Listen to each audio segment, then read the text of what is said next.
And now, it's time for another Dice Tower review with Tom Vasel. Hey folks, today we're taking a look at Galactic Arena. This is Apocalypse universe it's based in, and in this game there's been 150 years and there's this giant arena and everybody's fighting in it. So in this game you are going to be taking a character and you're going to be fighting against other characters in an arena, but you have an array of special abilities. This has a fascinating sound to it, although it's quite a thin box for such a style game. Let's take a look at it and see if it's fun.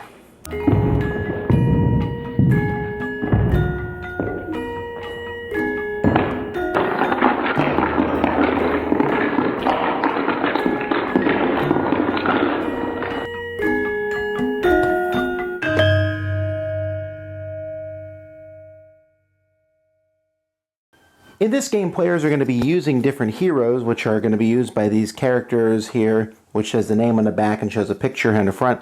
And you're going to be fighting in an arena. If you have more than 2 players, then you pick teams, and it will be team versus team. At the beginning of the game, you'll be able to set up different tiles, which, like, these are walls that block things. These, when you go into them, they can shut you down. These can give you damage when you go into them. Each give you different things. There's also trap tokens that when you land on those, you roll a die and see what happens to you. And then there's tokens here which can increase one of your stats permanently. So you're going to be running around the arena fighting one another. And this all depends on your character. Now each person has a character with a picture. So you can see here we have Cuz Garrett, but there's all sorts of ones. There's Killian Moore. And they all have these, cool alien style looking pictures. They also have stats around the outside here. This is a defensive stat. This shows their starting health. This shows their attack and their movement. This is how many special abilities they have. And that's important because at the beginning of each round, you're going to look at how many special abilities you have. So let's say, for example, I want to play Rakiel here, and he has 5 special abilities. So I look down here at his special abilities, and he has way more than 5. So I'm going to have to take tokens and place them on the ones that I want to use, although some of them will require 2 tokens. You notice some of these special abilities have red lines underneath them. That means they're offensive special abilities. Others have blue lines, which means they're defensive. I really wish there had been some way for these tokens to be clear or something, because there's no way to put these on these without covering up at least a good portion of it. And as you can see, they may not be the easiest thing. Some, like here, just after successful ranged attack, you do an extra damage. Here, execute a ranged attack and move up to 2 hexagons. So this is kind of like a permanent special ability. You'll see this line here that takes 1 action to do, while other ones are just like over here. This impact, this always happens because the line goes across. And so players at the beginning of the game are going to secretly be deciding what special abilities they're going to be doing. The game actually comes with some shield type things that they will be using to, so the other player can't see them. I guess you're supposed to hold these between the players. Very useless type of thing. But it's there to keep you from seeing what special abilities the other person picks. Other things that are on a character, at the top of a character, there are 3 weapons. So you're going to pick at the beginning of the game which weapon you're going to start with. And if you go back to your starting position, you're going to be able to switch your weapon. So here, this one has bleed, which I do like the fact that down here it tells you exactly what bleed does under weapon keywords. And it also causes a damage. While here's a ranged bow I can be using. And here's a spear that has penetrate in melee. So I have to decide which of these is best. Next to it here, you see this 5 here. This shows how many actions you have on a turn. And then down here at the bottom, you keep track of your hit points. So because when you run out of hit points, you're going to be out of the game.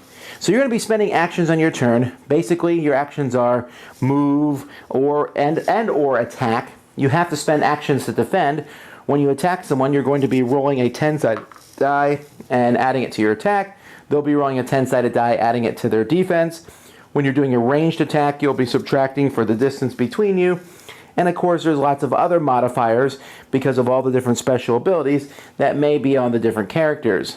And so players are going to go back and forth, spending actions till they're out of actions.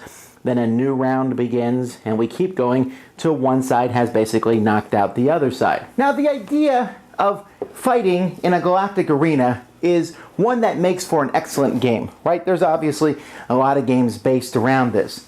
What makes this game interesting is the special abilities.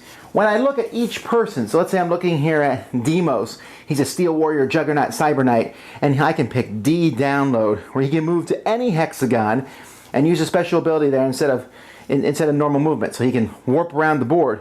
Or your opponent's first offensive special ability has no effect. I can cancel that. Or your opponent's special abilities and attacks cannot move you. That's like a permanent thing instead of pushing someone around, which is one of the special abilities. Or here, your opponent must spend an extra action point to execute a melee attack. Or you can, after a successful melee attack, you can absorb a damage.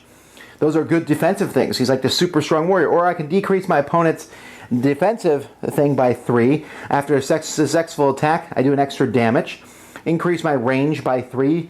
After a successful melee attack, your opponent cannot execute attacks for the round. I can pick once per battle, my weapon gains to fire and penetrate weapon keywords. Once per battle, after a successful attack, I restore health points equal to the amount of damage dealt by you. And once per battle, I can gain a action token. So these are all special abilities I can take, and these are all very interesting. And building your character is a lot of fun, even despite this whole hokey, let's hold the shields up while we do it. And I like the fact that you're picking your weapon, and you're picking the actions, and you have, a certain number of action points that you can spend, and the characters are very different. And then you play the game and it all falls apart. It's just not interesting. One of the biggest problems is this right here. I don't know, when you make any sort of game with combat, you have to study the probabilities. Now, that's not up to players. Players shouldn't have to worry about that. But if you're a designer, you have to study the probabilities.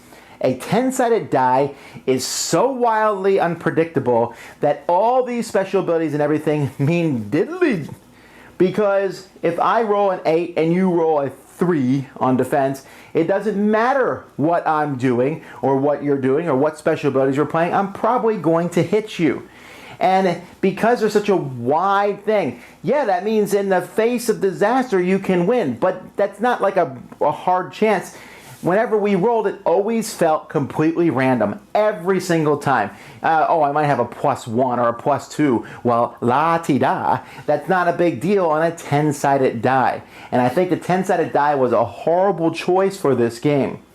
Secondly, everything is incredibly hard to read. It's a very difficult game. It's very low production, first of all. And I'm not saying it needed miniatures, but those stand-up things are hard to see. There's a picture on one side. It's difficult to see, and it's these special abilities. You're constantly saying, what special abilities do you have again? Because you can't see them. There's so many printed on the sheet. Now, they do have great stories involved with this, and the artwork itself is really good, but it's hard to see the game and moving the different counters around.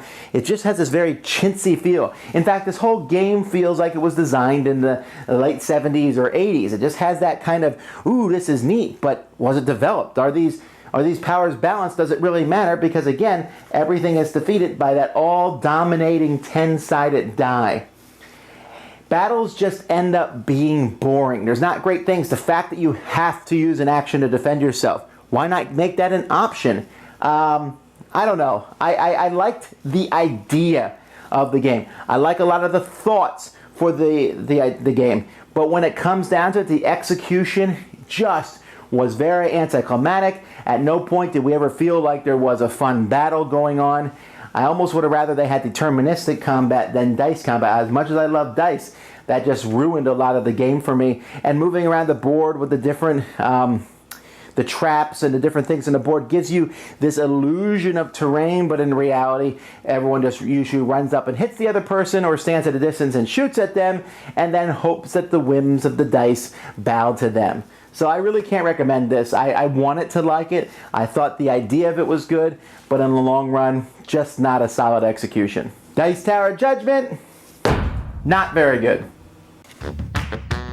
Thanks so much for watching the Dice Tower videos. Find more great videos and reviews, as well as our top-rated audio podcast at Dicetower.com. You can also find other great shows at Dicetowernetwork.com. I'm Eric Summerer, and you've been watching The Dice Tower. The Dice Tower is sponsored by Cool Stuff Inc., where you can find great games for great prices. Cool stuff in stock. Check them out at CoolStuffInc.com. Shut the door. There.